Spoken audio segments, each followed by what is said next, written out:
बोलो विष्णु भगवान की जय। बोलो विष्णु भगवान की जय। बोलो विष्णु भगवान की जय। एक समय की बात है, भारत में इसमें राजा राज करता था। बड़ा ही प्रतापी और धनी था। वह नित्य नित्य प्रतिदिन मंदिर में दर्शन करने जाता, ब्राह्मणों गुरु की सेवा किया करता था। उसके दरवाजे से कोई भी निराश होकर नहीं लौटता था। प्रत्येक बृहस्पतिवार को वह गरीबों की सहायता करता था।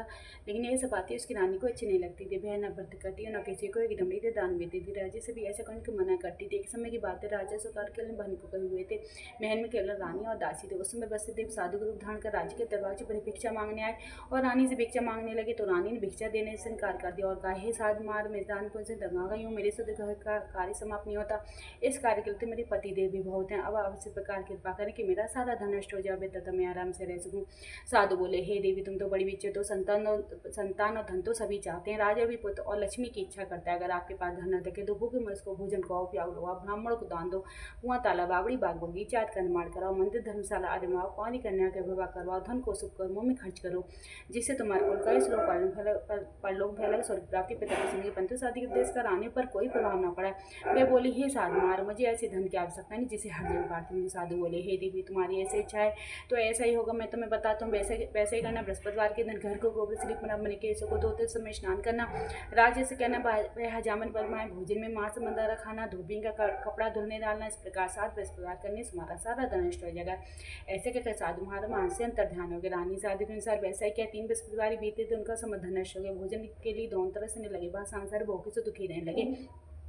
तब वे राजा रानी से बोला, तुम यहाँ पर रहो, मैं दूसरे देश को जाता हूँ। यहाँ पर मुझे सभी जानते हैं, इसे कोई काट नहीं कर सकता। अपना देश चोरी परदेश भी बराबर है। ऐसा कहकर राजा परदेश चला गया। वहाँ रोज जंगल पर जाता, लकड़ी काट कर लाता तथा सैन बेचता। इस तरह दुखी जीवन व्यतीत करने लगा। इधर रानी और दासी दुखी रहने लगी। किसी दिन भोजन मिलता तो किसी दिन जल पीकर ही रह जाती। एक रोज रानी और दासी को 7 रोज बिना भोजन के व्यतीत हो गए। रानी दासी से कहा, हे दासी, यहाँ पास के नगर में मेरी बहन रहती, बड़ी धनवान है, तो उसके पास जा, वहाँ से 5 रुपये जल मांग ले, जिससे कुछ समय के लिए गुजर हो जाएगी। रानी बात मान के दासी उसकी बहन के पास गई। जाकर बोली, हे रानी, मुझे तुम्हारी बहन ने भेजा है, उसके लिए 5 शेर भेजे दे दो। इस प्रकार दासी ने नहीं बार का, परंतु रानी की बहन ने कुछ उत्तर न दिया, क्योंकि वह उसमें बचदार विद कथा सुन रही थी। जब दासी के उसी प्रकार का उत्तर नहीं मिला, क्रोध भी लौट गाँव रानी के पास आकर बोली, हे रानी, आपकी बहन तो बहुत ही बड़ी अभिमानी, वह छोटे मन से बात भी नहीं करती। जब मैंने इसका दोष ने कोई तो न दे दो, मैं वापस चले आई। रानी बोली, हे दासी, इसमें इसका कोई दोष नहीं। जब बुरे दिन आते हैं तब कोई सहारा नहीं देता, अच्छे बुरे का पता विपत्ति काल में लगता है। जो ईश्वर की इच्छा वही होगा, ये सब हमारे भाग का दोष है। इधर उस रानी देखा मेरी बहन की दासी आई थी, पंते में उससे नहीं बोली, इससे बहुत दुखी हुई होगी। विचार कर विष्णु भगवान को नमस्कार कर अपने बहन के घर चल दी और जाकर बोली, हे बहन, मैं 10 बार व्रत कथा सुनी थी, तुम्हारी दासी की तब कथा हो रही थी। कथा हमने उठते न बोलते, इसलिए मैं न बोली, कहो दासी क्यों गई थी। रानी बोली, बहन, वैसे तुमसे कोई बात छिपी नहीं, हमारे नाज नहीं था, इसलिए मैंने दासी को तुम्हारे पास 5 शेर भेजने के भेजा था। यह सुनकर रानी बहन बोली, हे बहन, सत्यनारायण सबकी मनोकामना पूर्ण करते हैं। देखो साथ मेरे घर में अनाज रखा। इस तरह के व्यंजन सुनते ही रानी घर के अंदर गई, ढूंढने पहुंचा, घड़ा भेजा का भरा मिल गया। तब से तो रानी और दासी बहुत खुशी। इधर दासी कहने लगी, हे रानी, यदि हमको घर में अन्न नहीं मिलता है तो रोज हमें व्रत होता है, तब मान पड़ता है। ये सब वैष्णोदेव के व्रत का ही प्रभाव। इसलिए अगर आपकी बहन से व्रत की विधि और कथा पूछ ली जाए तो उसे हम भी क्या करेंगे। तब रानी ने अपनी बहन से पूछा, हे बहन, बृहस्पतिवार व्रत कथा किस प्रकार से, तो व्रत कैसे करना चाहिए। रानी की बहन ने कहा, बृहस्पतिवार के दिन गुड़ जल के लोटे में डालकर केले का पूजन को, दीपक जलाओ, कथा सुनो, तो आप पीला भोजन करो। ऐसा करने से वृषदेव प्रसन्न होते हैं, पुत्र दान देते, मनोकामना पूर्ण करते हैं।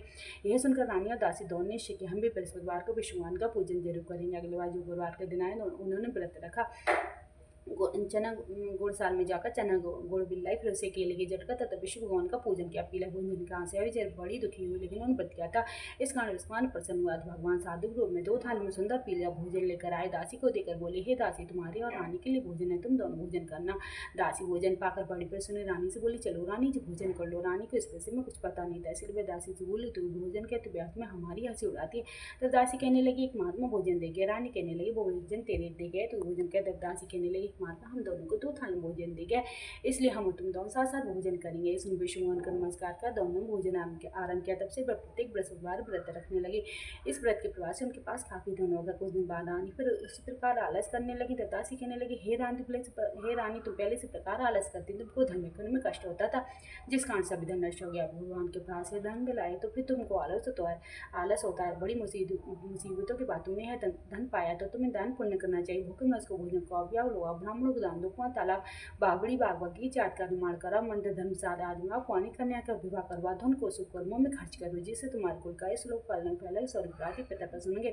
तब रानी ने इस प्रकार कर्म करने प्रारंभ किया, तब काफी स्फलने लगा। एक दिन रानी और दासी दुखी होकर विचार करने लगी, ना जाने राज्य किस प्रकार से होंगे, उनकी कोई खबर नहीं। अपनी भक्ति की प्रार्थना सुनकर बृहस्पति ने राजे स्वप्न में कहा, हे राजा उठ, तेरी रानी तुझको याद करके अपने देश को चला जा। राजा प्रातः को उठा, विचार करने लगा, स्त्री की जाति खाने और पहनने की संगीन होती है, पर भगवान की आज्ञा मानकर वह अपने नगर को चलने को तैयार हुआ। सब जब लकड़ी काटने चला, अपनी पुरानी बात को याद करके रोने लगा। उसी समय बृहस्पति साधु के रूप में प्रकट हुए, राजे की दशा को देखकर कहने लगे, हे लकड़हारी, तुम इस सुनसान जंगल में किस चिंता में बैठे हो, मुझको बुलाओ। ये सुन राजकी ने तुम्हें जल भराया है।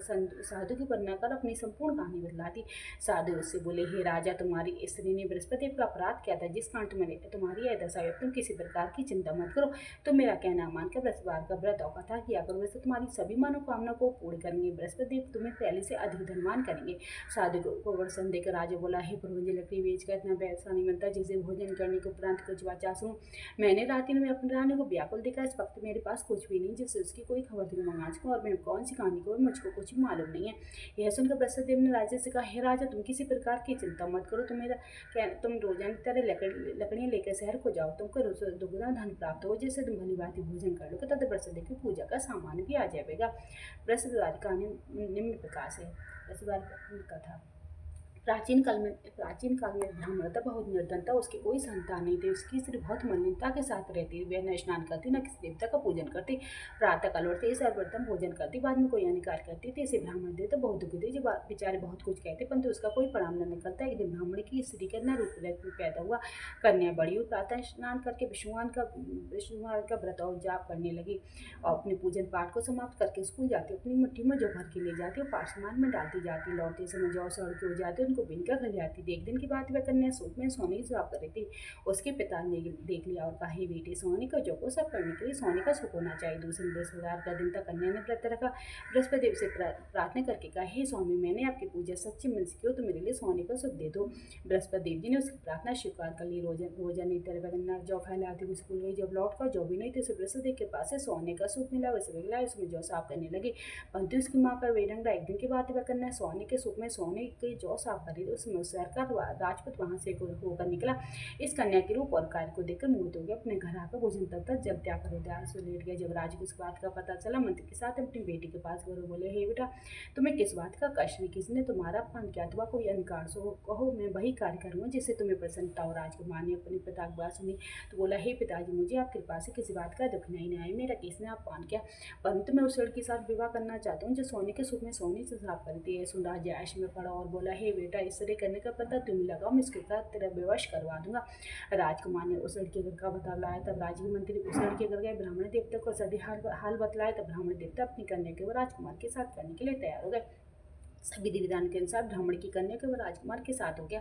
कन्या के घर से जाते ब्राह्मण देवता घर में गरीबी का निवास हो गया। भोजन के लिए अन्न भी बड़ी मुश्किल से मिलता था। एक दिन ब्राह्मण देवता दुखी होकर बेटी गया है। बेटी ने पिता की दुखी अवस्था को देखा, अपनी माँ का हाल पूछा, बहुत सा धन देकर विदा कर दिया। इसे ब्राह्मण का कुछ समय पूर्व व्यतीत हुआ, परंतु कुछ दिन बाद फिर वही हाल हो गया। ब्राह्मण फिर अपनी कन्या के सभी हाल का तो बेटी बोली, हे पिताजी, आप माता जी को यहाँ लिवा लो, मैं उसे वैसे देखी पूजन की विधि बता दूंगी, जिससे सब गरीबी दूर हो जाएगी। जब ब्राह्मण देवता अपनी स्त्री को साथ लेकर पहुंचा तो बेटी अपनी माँ को समझाने लगी, हे माँ, तुम प्रातःकाल उठकर प्रथम में स्नान करके विष्णुवान का पूजन किया करो तो सब दरिद्रता दूर हो जाएगी। परंतु इसे मानने के बाद न मानी, प्रातःकाल उठकर पुत्री के बच्चे को झूठों खा लिया। इससे उसकी पुत्री बहुत गुस्सा आया था। उसने विराट कोड़ी सामान निकालकर उसमें अपनी माँ को बंद कर दिया तथा प्रातःकाल उसमें से निकालकर स्नान करके पूजा पाठ करवाया तो उसकी माँ की बुद्धि ठीक हो गई। अपने प्रत्येक बृहस्पतिवार को व्रत रखने लगी। इस व्रत के बाद से उसकी माँ भी बहुत धनवान पुत्रवती होकर स्वर्ग प्राप्ति तथा ब्राह्मण इस लोक के सुख को होकर स्वर्ग प्राप्त हुए।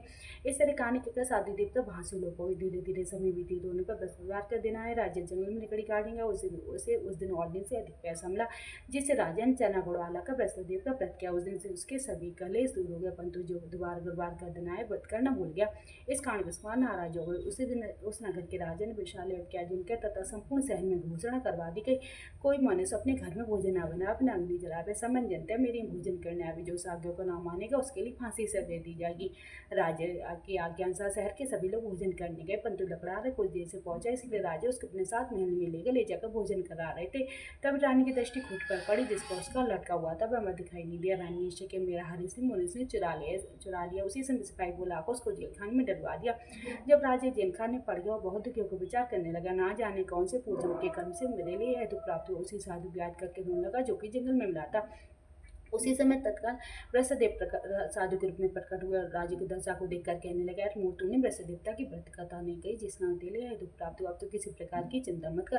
बृहस्पतिवार के दिन जेल खाने के दरवाजे पर 4 पैसे पड़े मिलेंगे, उससे तो बृहस्पतिदेव की व्रत कथा करना, तेरे सभी काम दूर हो जाएंगे। अगले जो गुरुवार के दिन आया तो उसे जेल खाने के दरवाजे पर 4 पैसे पड़े मिलेंगे, उससे उसने बृहस्पतिदेव की व्रत कथा कही, जिसको सुनकर बृहस्पतिदेव ने राजा से हुक्म कहा, हे राजा, और तुमने जिस पुरुष को जेल खाने में बंद कर दिया, निर्दोष राजा है, उसे छोड़ देना। रानी घर उसी खूंट पर लटका हुआ है, अगर तू उसे नहीं छोड़ेगा तो मैं तेरे राज्य को नष्ट कर दूंगा। इस तरह की रात्रि स्वप्न देखकर राजा प्रातः उठा खूंटी पर हार को लटका देकर लकड़हार को बुलाकर क्षमा मांगी तथा राजा को सुंदर बसाव से देकर विदा कर दिया। इस तरह साधु के अनुसार राजा अपने नगर को चल दिया। जब नगर के निकट पहुंचा तो उसे बड़ा आश्चर्य हुआ।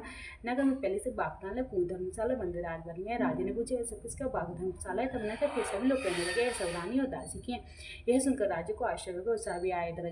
इधर जब रानी खबर सुनी कि राजा आ रहे हैं तो उसने दासी से कहा, हे दासी, देख राजा हमको कितनी बुरी हालत में छोड़ गए थे, वे हमारी ऐसी हालत देखकर कहीं लौट ना जाए, दरवाजे पर खड़ी हो जाए। आज्ञा अनुसार दासी दरवाजे पर खड़ी हो गई।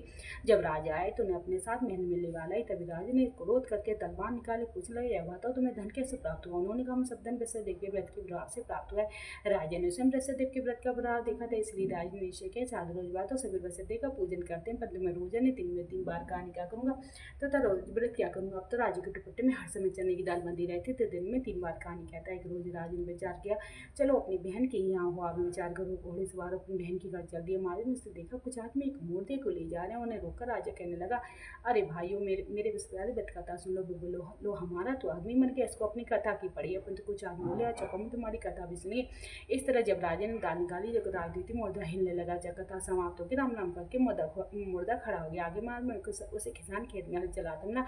राजा ने उसे देखा, उससे बोला, अरे भैया, मेरे बृहस्पतिवार कथा सुन लो। किसान बोला, जब तक 4 हराया जोड़ लूँ, जब तक तेरी कथा सुनूंगा तब तक 4 हराया जोड़ लूंगा, जब अपनी कथा किसी और को सुनाना। इस तरह राजा आगे चलने लगा। राजा के आगे हटते बैल पछाड़ के आगे खाकर गिर गए तथा किसान के पेट में बहुत जोर से दर्द होने लगा। उसी समय उसकी माँ रोटी लेकर आई। जब उसने देखा, अपने बेटे से भी हाल पूछे, बेटे ने सभी हाल कह दिया। तब बुढ़िया दौड़ी सब राजा के पास गई। उससे बोली, मैं तेरी कथा सुनी तो उन्होंने कहा, मेरे खेत पर ही चल कर कहना। राजा ने बुढ़िया खेत पर जाकर कथा की, जिसको सुनकर बैल खड़े हो गए तथा किसान के पेट का दर्द बंद हो गया। इसके बाद राजा अपने बहन के घर पहुंच गया। बहन ने भाई की खूब मेहमान की। दूसरे रोज जब राजा प्रातः कर जगा तो वे देखने लगा सभी लोग भोजन कर रहे हैं। राजा ने अपनी बहन से कहा, यहाँ से मुझसे जिससे भोजन न किया, वह मेरे बृहस्पतिवार व्रत कथा सुन ले। बहन बोली, ही भैया, यहाँ के लोग ऐसे ही पहले भोजन करते, बाद में कोई इनकार करते हैं। अगर कोई पड़ोसी तो दिखाते हैं, ऐसे करके वह पड़ोस में देखने गए, परंतु उसे कोई व्यक्ति न मिला जिससे भोजन न किया। और अंत में वे कुमार घर गए, जिसका लड़का बीमार था। उसके यहाँ 3 रोज से किसी ने भोजन नहीं किया था। रानी ने अपने भाई कथा सुनने के लिए कुमार से कहा, तो वे तैयार होगा। तो राजा ने वहाँ जाकर कथा कही, जिसको सुनकर उसका लड़का ठीक हो गया। अब तो राजा की प्रशंसा होने लगी। एक रोज राजा ने अपनी बहन से कहा, हम अपने घर को जाएंगे, तुम भी तैयार हो जाओ। बहन ने अपनी सास से पूछा। सास बोली, हाँ चली जाओ, परंतु अपने लड़कों को मत ले जाना, क्योंकि तो भाई के कोई औलाद नहीं। बहन ने अपने भैया से कहा, हे भैया, मैं तो चलूंगी, मगर कोई बालक नहीं जाएगा। राजा बोला, जब कोई बालक नहीं चलेगा तो तुम ही क्या करोगी? बड़े दुखी मन से राजा अपने नगर को लौट आया। अपनी रानी से कहने लगा, हम निर्वंशी राजा, हमारा मुंह देखने का धर्म नहीं, कुछ भोजन आदि नहीं कहता। फिर रानी बोली, हे स्वामी, बृहस्पतिदेव ने हमें सब कुछ दिया, तुम्हें औलाद भी अवश्य देंगे। उसी रात को बृहस्पतिदेव ने राजा से हुक्म कहा, हे राजा, उठ, सभी सोचो त्याग दे, तेरी रानी गर्भ से। यह बात सुनकर राजा को बड़ी खुशी हुई। 9वें महीने में रानी के गर्भ से सुंदर पुत्र पैदा हुआ। तब राजा बोला, हे रानी, स्त्री बिना भोजन के रह सकती, पर बिना कहे नहीं रह सकती, इसलिए जब मेरी बहन आवे तो तुम मुझसे कुछ मत कहना। रानी सुनकर हाँ कह दे। जब राजा की बहन ने शुभ समाचार सुना, बहुत खुशी बधाई लेकर अपने भाई के आए। तभी रानी ने कहा, घोड़ा चढ़कर तो नहीं आई, गधा चढ़ी आई। राजी बहन बोली, भाव इस प्रकार न कहते तुम औलाद कैसे मिलती? बृहस्पति ऐसी जैसी जिसके मन में कामनाएं होती हैं सभी को पूर्ण करते हैं। जो सद्भावना पूर्वक बृहस्पतिवार के व्रत कथा पढ़ता है, सुनता है, वह दूसरों को सुनाता है, बृहस्पतिदेव उसकी सभी मनोकामना पूर्ण करते हैं। बृहस्पतिदेव उसकी सदैव रक्षा करते हैं। जिस प्रकार से राजा और रानी ने उनकी कथा गुण ज्ञान किया तो उनकी सब इच्छाएं बृहस्पति ने पूर्ण की। इस प्रकार बृहस्पति अपनी सभी भक्तों की प्रार्थना सुनकर उनकी सब इच्छाएं पूर्ण करते हैं, उनकी सदैव रक्षा करते हैं। हृदय से मनन करते हुए विष्णु भगवान का जयकारा बोलना चाहिए। बोलो विष्णु भगवान की जय, बोलो विष्णु भगवान की जय, बोलो विष्णु।